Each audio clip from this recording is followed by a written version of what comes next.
I promise you, this is the last time we're going to talk about Halloween Horror Nights unless there's any news involved. But in this episode of the Diz Unlimited Universal Show, we are giving you our final wrap-up of the season. So our final house rankings and just sort of a reflection on the event as an entirety, as a whole, on the 2025 year of HHN 34. Hello, everybody. I am Ryno, and joining me for today's discussion, we have Dreams Unlimited travel agent Hannah Anderson. Hello. Hello. I like the picture hanging behind you there that now your microphone's blocking. Good. Yeah, here. It was fine before, and then you fiddled with your stuff. But if you're watching it, it's one of the oil painting looking canvases.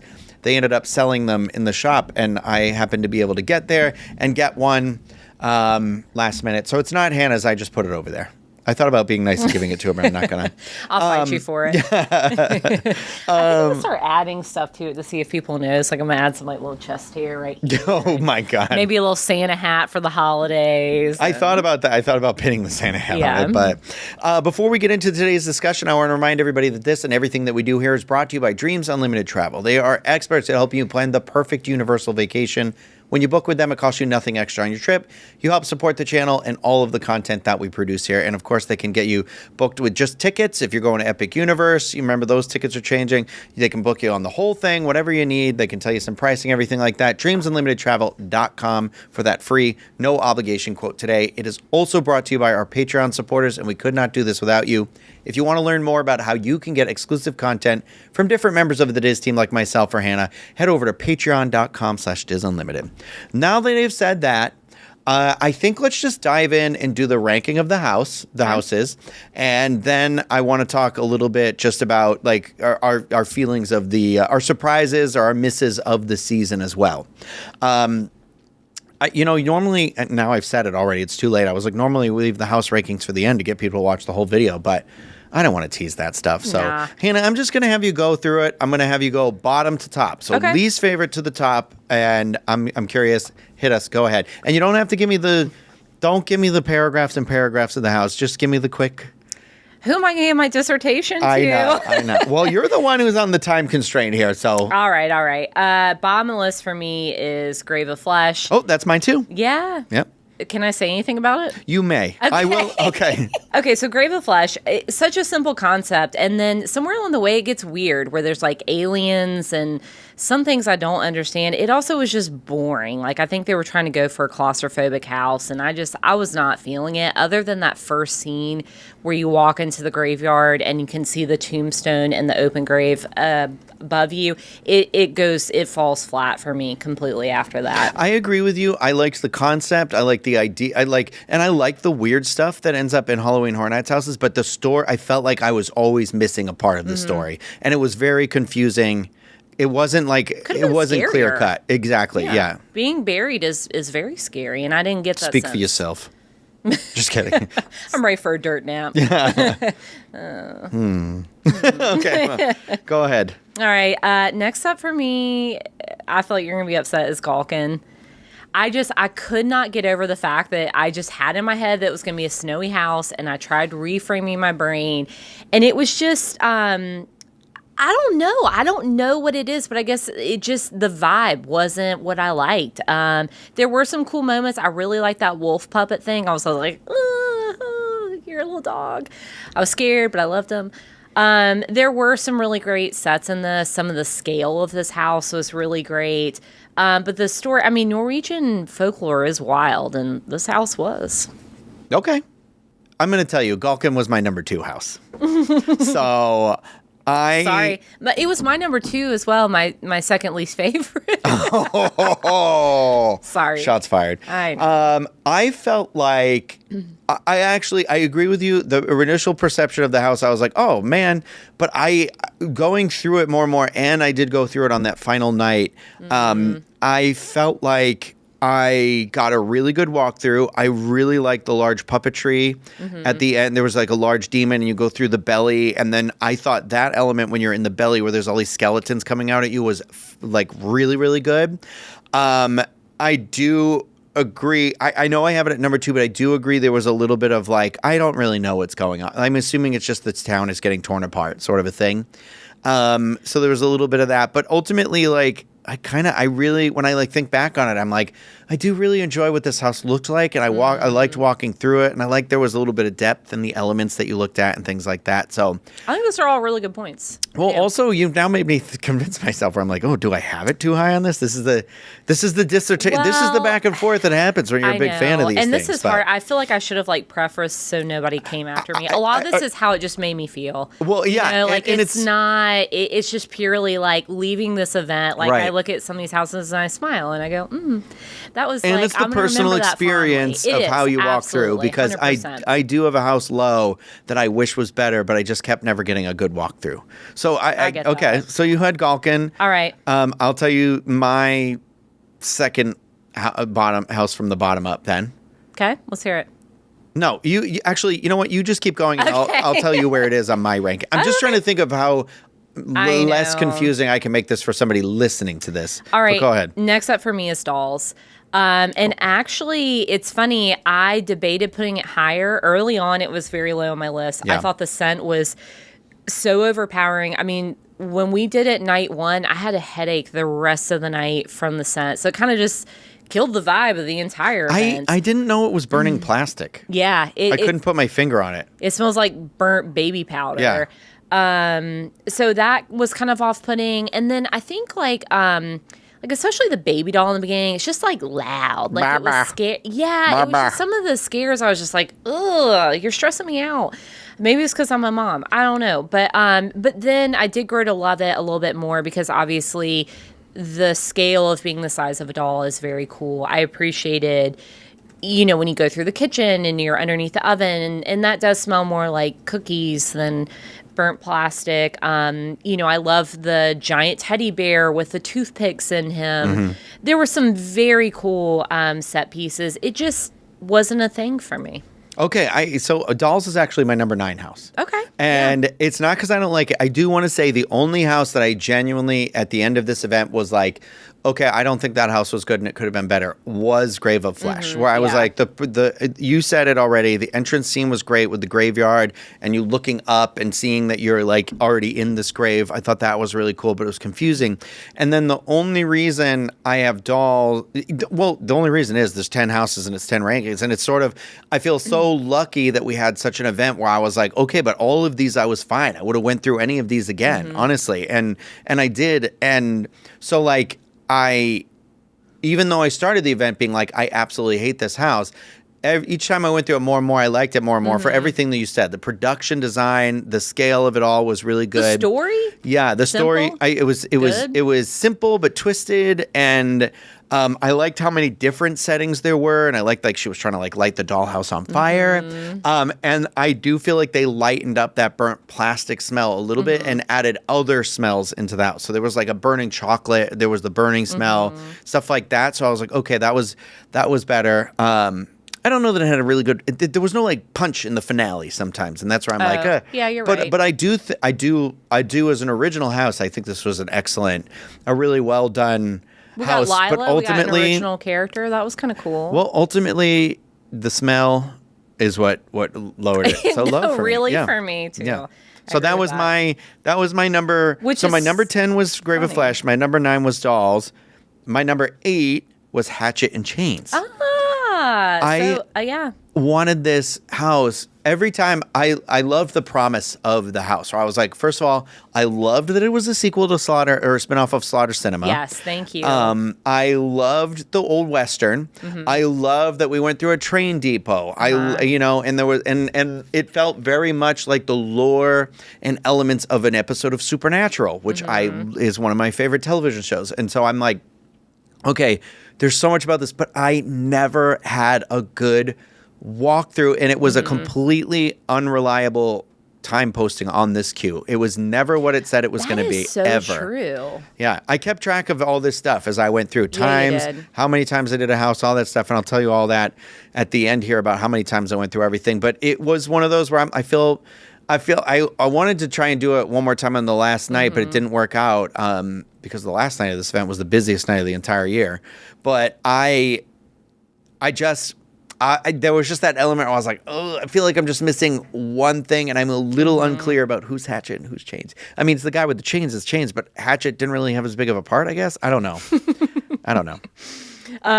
So I got excited because that is the next one on my list. Oh, there you go. Chains. So that was so Hatchet and Change was your number 7. It was my number 7. One other thing I liked is I like that the house started on the outside. Yeah, that was cool. I did really appreciate that, and we had the crazy old lady on the porch, kind of like the cat lady of Crooked Lane. And I really like the part where you go through the train. But yeah, something just didn't click, and the wait time thing, I never thought about that, but that wait time was always way off. Yeah, way off. Yeah. You'd be like 20 minutes and you go in and you're 45. Like you kept getting trapped. And it happened to Bentley. It happened to all of us. It just kept happening.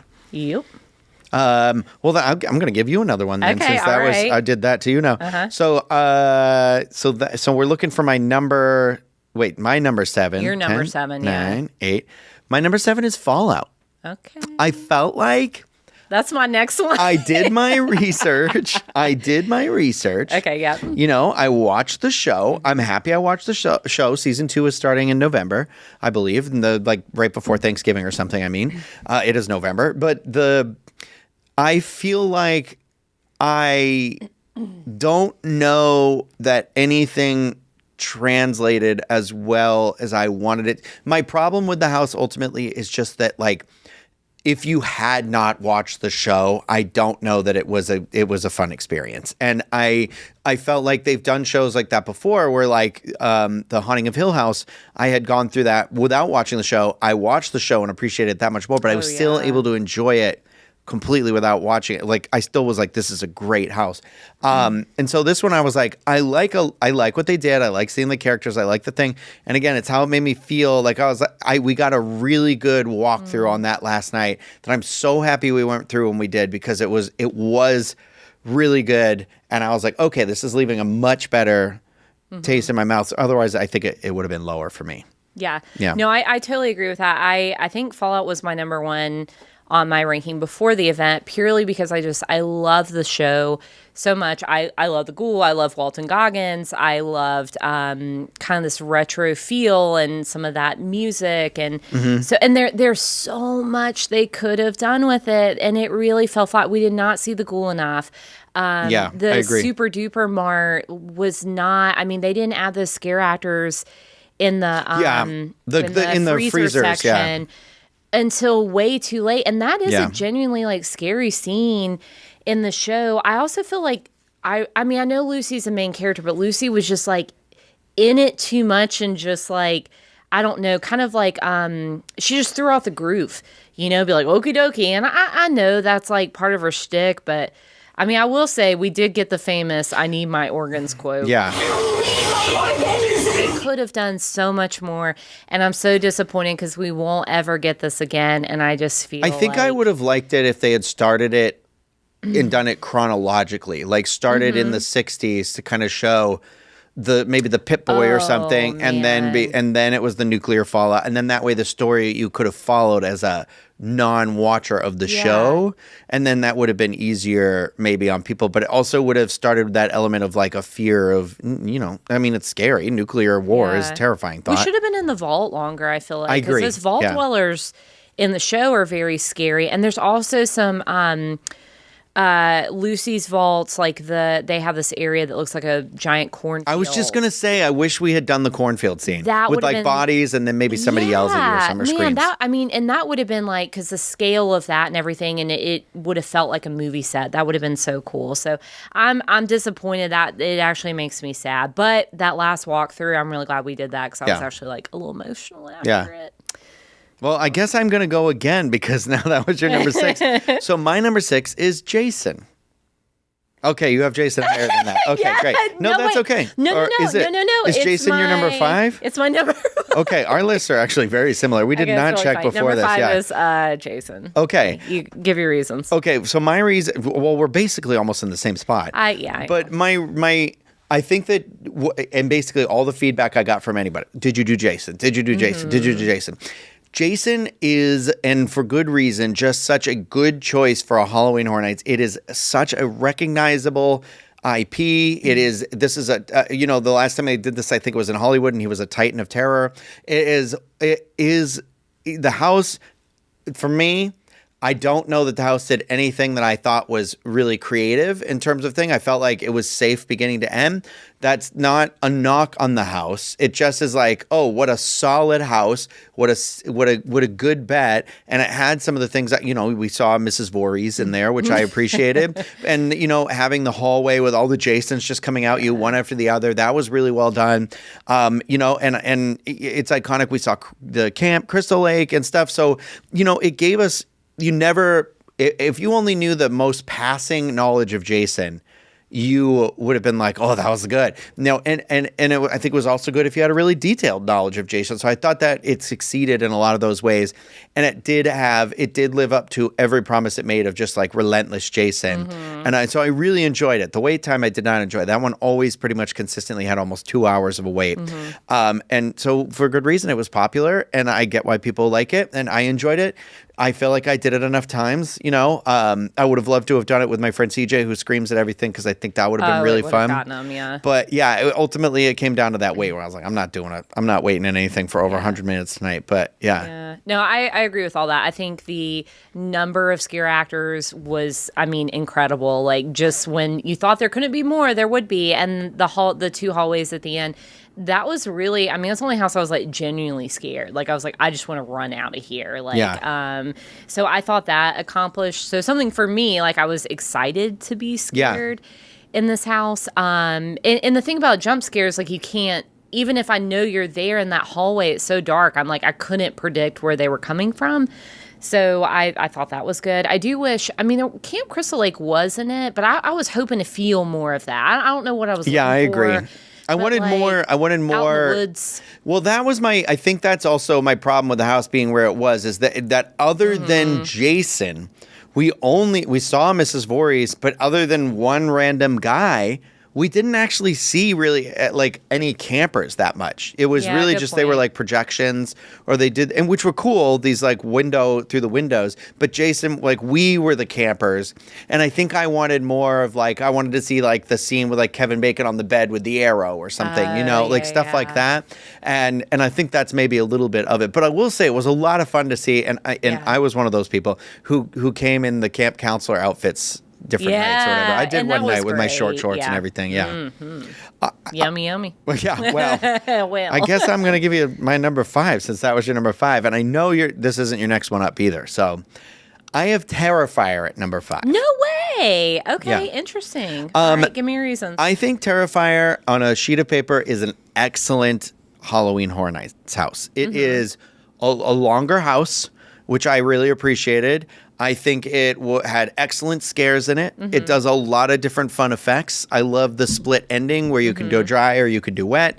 And then it still has the scare when you come out at the end. I think all of that is so well done. It just ultimately comes down to me being like, I like the character, this silly character of Art. Mm-hmm. I really like that, and it's a shame that we weren't able to see him more in Orlando because there's no guest conduct. There's so many guest conduct issues on the East Coast, and that doesn't have anything to do with people drinking or whatever. It really is solely just everyone's trying to capture videos and social media content and things like that. And so I wish there was just people learned how to not create like a mob, and it was just kind of like there was a bit of a waiting and politeness to it, but. So, it's like, I'm great we had that, but ultimately, and the house was an excellent house. It's just, you said it earlier. How does it make you feel going through it? I wasn't like, I want to keep going through. I'm lucky I went through as many times as I did. And if somebody said, oh, this is my number 1 pick, I want to go through this again, and the wait, if we could get it, the wait under 90, again, it was ultimately the wait time that keeps me from doing it. And I would have done it again, but I'm just like, okay, like, am I at the end of the day like, oh man, I'm really missing that house? Nope. But it's also like, it's just gross. There's a lot of gross things in it for me. Yeah. It's not my type of scary. Well, and that's the thing is I don't like the film. I don't like torture porn and That's exactly what that is. Like a Saw is like that. Yeah. That's what that is. I don't like that sort of thing. I think I like the haunting monsters and ghosts and goblins and whatever. You know, I like that aspect of it. I hear you. I feel that. Well, what was your number 5? Or number 4? Your number 4. So I'm up to 4. Yeah. The Horrors of Wyatt 6. Okay, Hannah. We lining up again? That is also my number 4. Look at that. I have so many emotions about this house. Like I don't know. I feel like in a lot of ways it was like number 1 in my heart. Yeah. But I really appreciate, I saw these posts from this weekend of like Mike Aiello with, I just butchered his name because I hiccup, Mike Aiello. But him with the actual WWE characters. And the thing is, I forget his name. I think his name is Taylor.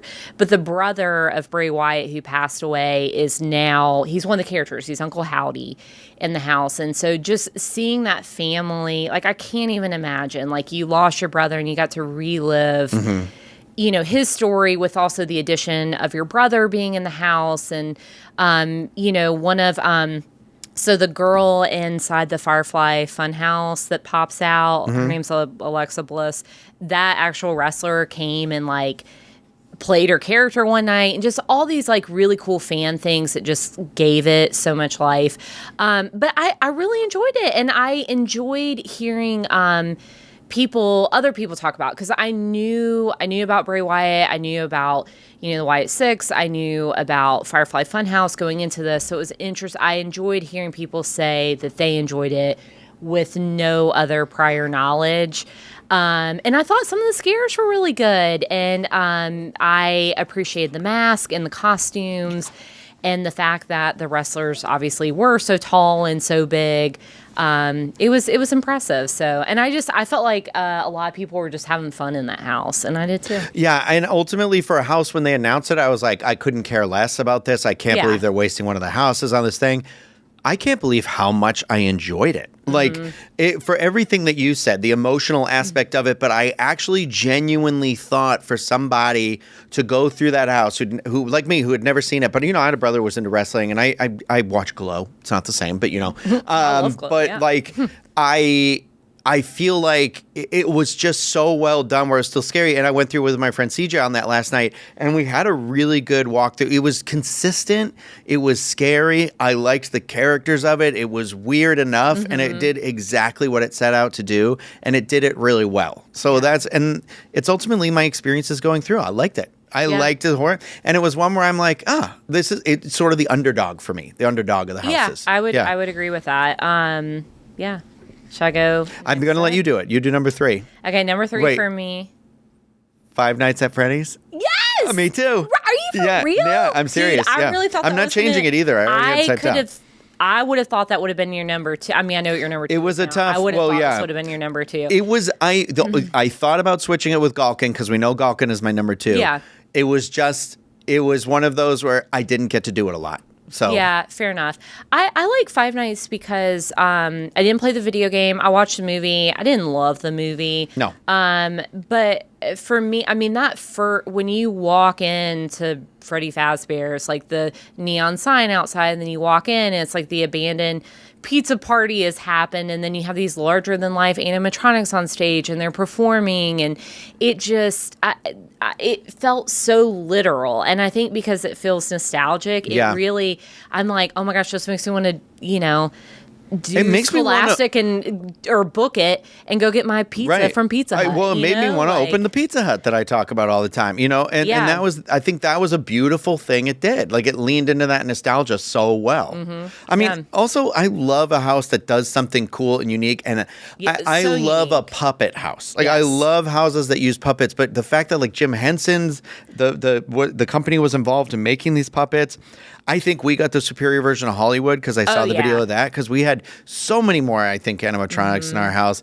And it was like, I wanted to stay in there. I did too. Right? Yeah, I did too. I seriously, I'm like, man, if they would have had a premium experience where you could go in there and like actually eat pizza, I would have paid a lot of money for that. Well, so we didn't end up getting to do one, but the unmasking the horror tours, you can do the 3 house or the 6 house. And this was the only house that wasn't a part of either of those, And unfortunately. that And makes that's the thing sense. where you're like, okay. Because if it Yeah. was, I would have paid that money to be able to take a picture with the Freddy Fazbear. Like, I wish he was Oh, I a know. walk around or a meet and greet character or something. Maybe in the future, who knows? Because the costumes exist now, so they've got to go And somewhere. there's another movie coming out. And there is another movie. Very and soon. I am going to tell you right now that merchandise sold like crazy. And it was Yeah. never, in those last couple nights, they started with the 50% off, the whatever, it got up to 70, Yeah. whatever. They said all the signs printed said excludes all 5 Nights at Freddy's merchandise. I think it's because it's a Universal film and they're going to sell it all year the same way they do the Chucky stuff. Right. However, I was like, it didn't matter. That stuff was flying Yeah. off the shelf. And I was shocked. Well, and I think this house is a big reason why the event was so busy this year. Yeah. I definitely Truly. 'cause I Everybody just was dressed up. Yeah. Exactly. And I really enjoyed that. I feel like, seeing people dress up at the event, it does bring kind of this, kind of Comic-Con feel to it. And like, I love seeing people's costumes. I saw some really great costumes. Or just like, it's a fun one to do with your friends, Yeah. seeing people with the different characters and shirts. Like it was fun. I like, again, like the talking in your sleep songs.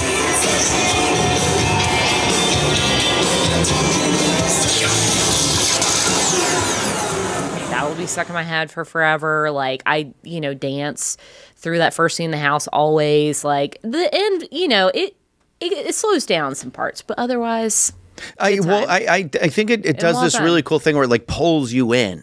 As the event's going Okay, on, you yeah. get more and more invested into this lore, into this thing. I mean, we loved that spaghetti and meatballs pizza. Yeah, we and did. and that was like so fun to anybody who came. I was like, you have to try this thing. You have to try this Yeah. thing. And it was like, and it's just, and then I would send the links to Hannah all the time where I'd be like, oh, look at this merch, look at this merch, look at this merch. The merch is so good. Because it's everywhere, and event it's, or not, yeah. yeah, and it was just like.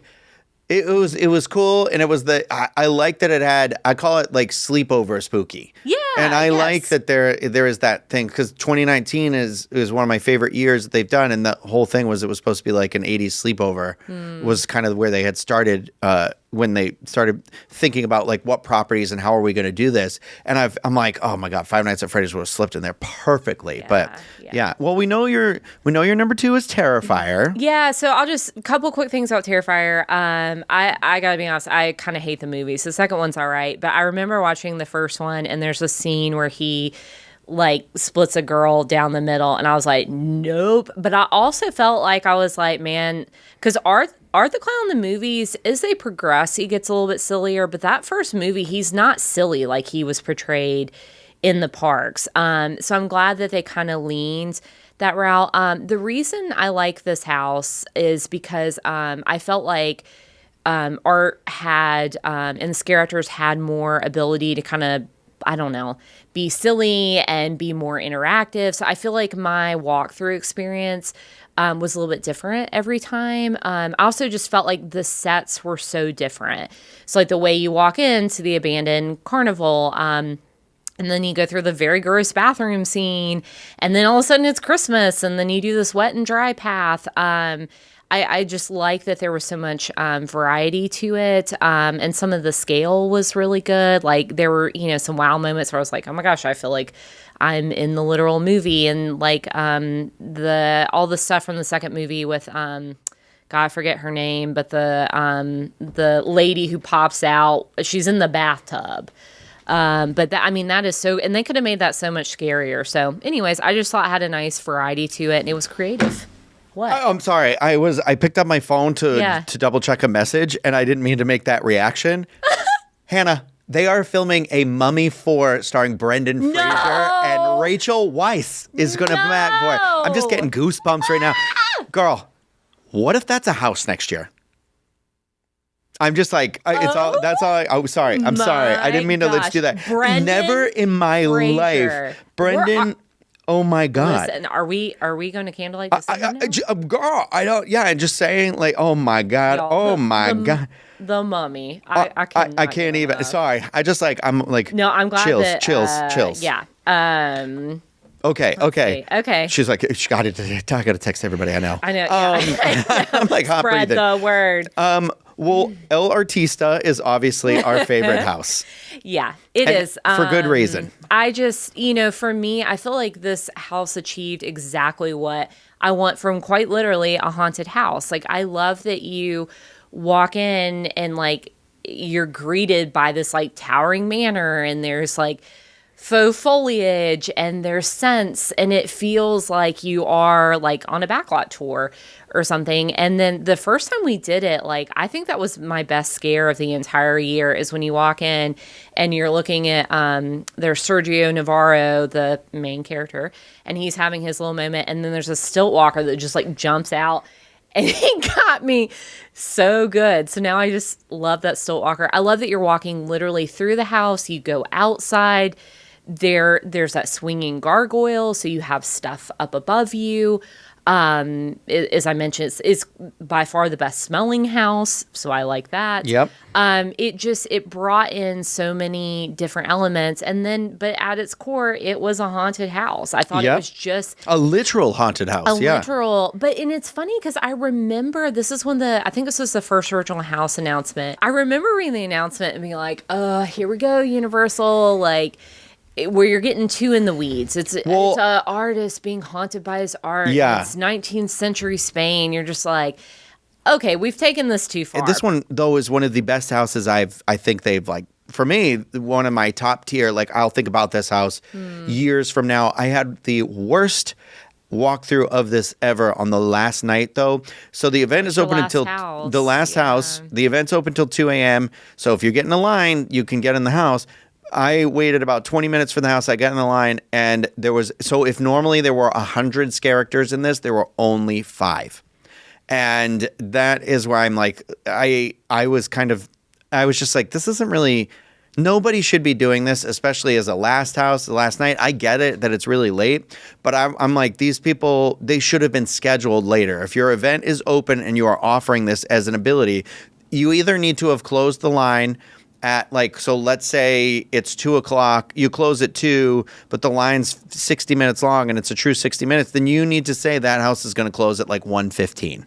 Right, 45 minutes, and then give them a little extra time. And that's the part. I have a really big problem with that. And that's not on any of the actors or anything. That's on the Universal, essentially, in the delivering of that. It feels a little like you swindled me. Like, why'd you let me even do this? I would have. Especially because CJ, it was the only time he experienced it. And that's the thing. It was his first time. And nobody should have that experience with any house, and ever. They shouldn't have let them do that. Like, there was a team member who was dressed like a regular person who had a name tag on and just walked through one of the blue holes while we're there, like where somebody normally comes out to scare people, and like walked through us, said nothing, to take a picture of something in the house. And I'm like, girl, we are still, the night is still happening. These people paid $100 for this ticket or whatever, or maybe more if they bought the express, and that's where I was like, this is really messed up. So that experience was really inexcusable. I don't think that's okay. And I'm making sure that the guest relation knows about that stuff, because I'm like, that's not okay for anybody. But this house, like, all that packed away and aside, this house was beautifully designed. It was layers. You could see through rooms into other areas. So it literally felt like you were moving through a physical house, like a real house. It's the smells were great. The fact that a gargoyle went back and forth above you wasn't there on the last night, but whatever. It wasn't there when I went through, and that made me sad. But there was, gargoyle. And even it was just like there was a lot of unique scares. Like, there was this one where these people were under these like costumes, and the face, like, you couldn't see their face, but then when they would come toward you, there would be this like neon light that would activate like UV makeup, and I was like, that's really cool. Like, that was a really, really cool effect. And there was like a lot of the Pepper's ghost making literal ghosts as you went through, and I was like, that's really cool too. So the designers of this house really need to pat themselves on the back, because the fact that you enter from the exterior of a house and go through, feel like you moved through it, is just such an achievement, and so absolutely wonderful. So easily the best, and delivered on those scares every time, except for unless you had the pleasure of going through between like 1:45 and 2:30 in the morning, then, whatever. I mean, I guess our money isn't the same as everybody else's, is how I felt about it. And I was just like, And that's all my thing. It's just an operational thing where I'm like, you should. Yeah. I'm not saying if you don't want people there until that time, then don't have people get in the line at that time. Well, that's all. That's what they do for the Potter ride at Epic Universe. They told me there's always a sign that says it's closing early.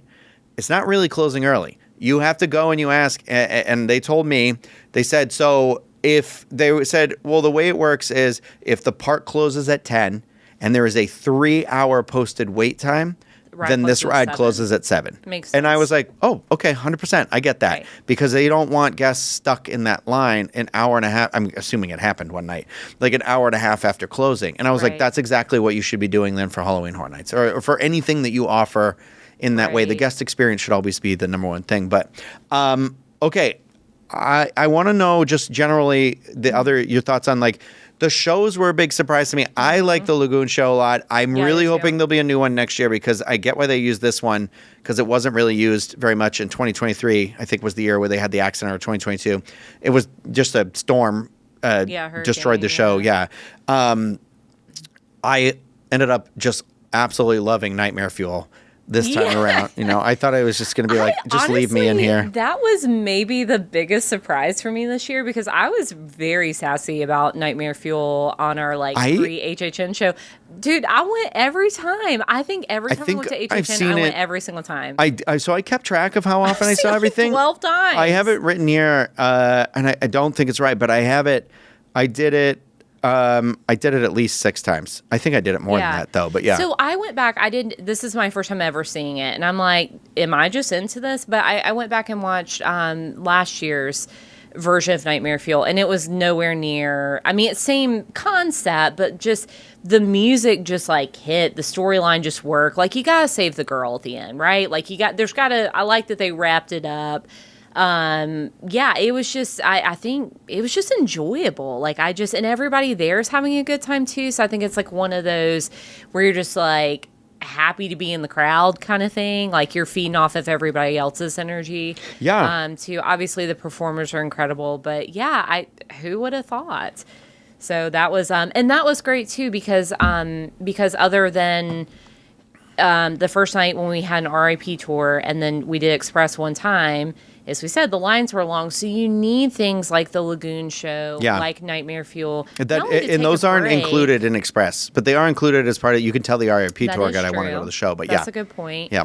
But it gives you something to do without having to, now Nightmare Fuel, sometimes there was a line, well, usually, but you're not waiting in a 2-hour line typically to see that. So, I really, really enjoyed it. Yeah.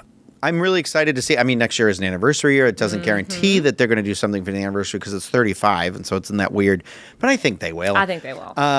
Which hopefully leads to a new show of that. We have that. I thought the food this year was pretty good. Yeah. Diverse offerings. I thought there was something in all different areas of the park to get out and kind of try. And I like the drinks. The Cursed Cranberry really hit. I'm going to miss that. I'm going to miss that pumpkin. Hey, last year they had the Cursed Cranberry into March. They were selling them at random vendors, and I drank one while watching T-Pain for Mardi Gras. So hold on hope that it'll stick around. I thought, and the food was creative. I mean, Universal has gotten really good at their special event food where not only is it kind of like wild flavors and ingredients, but the presentation on these food items is so good. Like the panna cotta deviled eggs. Would I have rather had just regular old deviled eggs? Yeah, but I got to give it to them. The presentation was so good, and they were great. They were prepared well, so I enjoyed that. Scare zones for you? I think the Cat Lady at Crooked Lane was the fan favorite. I mean, it's glowing pumpkins in a tree. It's trick-or-treaters. They're transforming into these animals. Having the show at the end of the walkway, I think, was brilliant. Mm-hmm. So you're moving up into this thing, and just her being out there, oh, my babies, my babies. Are we related? I know. She's my new alter ego. I really liked that one. I liked the Toxic Mutations, Toxic 20s, and the vampire one. I found I was never in it. I would try and film them, and they were very they weren't. I don't know. I had weird experiences in there. I feel like there was a little show element of that I kind of missed on, but I did like that. And I liked that there was a scare zone again in that main area. People seem to really like those statues. Yeah, of the icons and stuff. Yeah, I liked it too because it just set the tone for the event. Gives you a photo op kind of for your whatever your favorite icon or house is. I think the takeaway having only done this the past 2 years, the takeaway this year is there were so many more scare actors. And so I really felt that in these scare zones. And so it just really added to the atmosphere. And then also, like, the chance of getting scared was higher because there's just more of them, especially in the Masquerade scare zone where, you don't know who's been bitten. So, yeah, I thought for me, I really enjoyed them. I still feel like...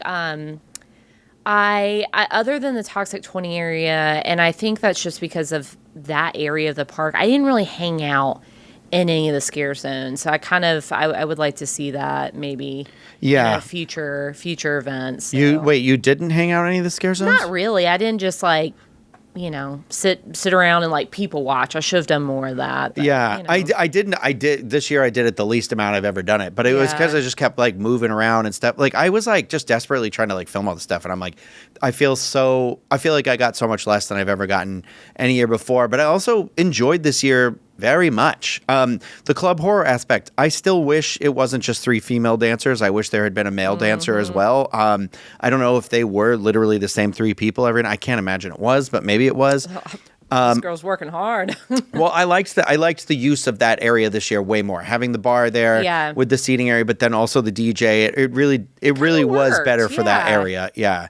And I really liked the zombies at Mel's. Yeah, I did too. Those were great. I think, Mel's is such an iconic part of Halloween Horror Nights. I think it just kind of brought life to that area in a way that was, I don't know, it was enjoyable and it added to it without taking away. Because I was a little worried, like, are there going to be so many zombies I'm not going to be able to get a picture with the sign, which I don't think I took a picture of the sign anyway. I mean, I did it on the last night. Did you? Yeah, on the last night I was like, I don't have one yet. I can't believe I don't have one yet. I don't think I did that.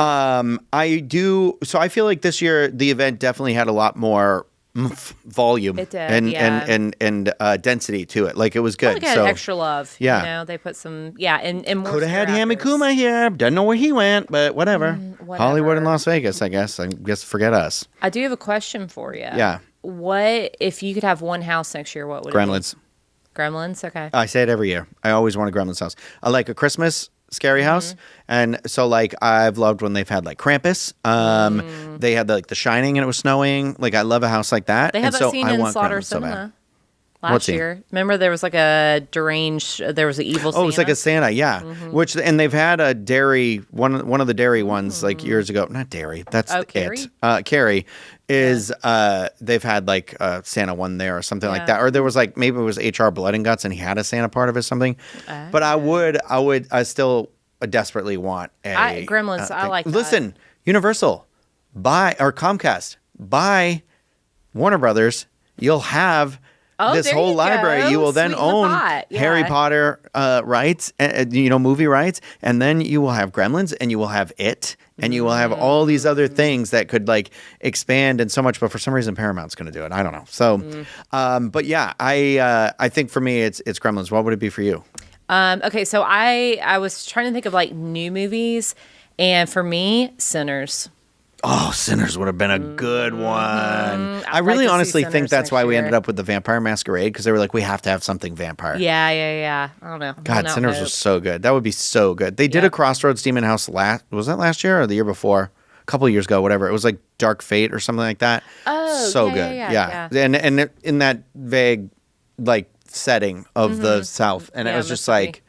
It was good. Delta. It was good. Yeah. I'd love that. I'd love Supernatural. I know it's over, but that's 15 seasons. I'm sure you can get enough scary stuff out of it. We had a long conversation about Supernatural. We sure did. So I'm looking through my list right now. This is definitely wrong. Like, this is low. Everything I'm going to say is lower than it actually was. Okay. I ended up going to the event at least 16 times. I went through Artista at least 7, Jason at least 6, Hatchet and Chains at least 5, Dolls at least 4, Terrifier at least 4, Grave of Flesh at least 3, Five Nights at Freddy's at least 3, Wyatt 6 at least 4. That's why I'm like, that can't be right. Fallout at least 4, and Gulkin at least 3. So LRTs are very clearly telling you where my priorities were. But just in case anyone was wondering, I had the pass, the Frequent Fear Pass, I forget what it was called. It was Frequent Fear Pass Plus. It was the one that included Friday nights. And so I feel like I 100%. So you got to think, I went 16 times. If it cost me $10 each time, that's 160. So it cost me about like $15 for this pass. I think it was like $300 or something. It might have been less than that. I don't know. But so I was like, okay, that was 100% worth it for me. I don't know. Next year, I might do the thing and finally try and get the express, because I really don't feel like I went through the houses to the point where I was like, okay, I'm good. I know. I think I am, with it being an anniversary year. And then if we both get, then we have somebody to go with that has express. So that's the key. Yeah. So, yeah. But I enjoyed the year. I'm glad we got to go as much as we did. I can't wait for next year. We will move on now, and we will talk about holidays on the podcast and on the YouTube videos and things like that. So don't worry. Okay, you Grinches. Yeah. Get ready for yourself. What? Still be saying Cindy Lou who? Who that? Yeah, but what a great year. Definitely needed it. Yeah. Really enjoyed it. I wish it wasn't so popular. And it's hard because you're like, we get more stuff, the more popular it is. And that's why I was like, okay, hopefully that leads to some new offerings next year. But I do appreciate, I liked the 4 scare zones, then combining the club horror and the zombie. I think that all worked out well. It had, this year, the exteriors had the ambiance. There were vibes going on. There were things. There could have been some more places, like kind of where the cat lady, it wasn't cat lady. It was, I don't know, the speakeasy cat's meow thing that was in the alley. Like the alley part toward where you're going to the lagoon and Mel's, that strip could use something outside of Transformers. Yeah. Like when you're going towards San Francisco before that area, something over there. Years ago, they had the Killer Clowns from Outer Space, like characters out there. And that was good and small, something like that. Just a couple more spots where I'm like, ooh, here and there. But I liked it. I can't wait for next year. I can't wait to hear more stuff. And I can't wait to do it again with you. I know. All over again. Yeah, we made some good memories this year. We did, yeah. That's like, I feel like that's like the big difference for me this year, is that like I had fun last year, but this year I feel like I have an emotional connection to the event. Like I kind of have like ownership of it. Like I'm counting down the days already till next year. Who would have thought? Yeah, and everybody who stopped and said hello to us, or we got to meet along the way, I really appreciated all of those interactions. It always makes it extra special, especially from, to meet you at Halloween Horror Nights at this thing we love so much. And then being able to, any of you who've ever listened or watched any of this nonsense is like, I really, really appreciate anybody who stopped and said hello and everything like that. So thank you, everyone. Thank you for your time. Thank you, Hannah, for all the memories. As we go on, we remember all the serial killers. And the pizza. If you are watching this on YouTube and you want to hit that thumbs up button before you go, we would really appreciate that. Leave some comments about what you'd like to see us do this holiday season, or what you'd like to see us do in the new year as well. Of course, you can always send us an email, podcast@DizUnlimited.com. And if you are listening to this, rate and review the podcast whenever you are able to do that. I appreciate that. I appreciate all of you. That is going to do it for this episode of the Diz Unlimited Universal Show. Remember, be excellent to each other.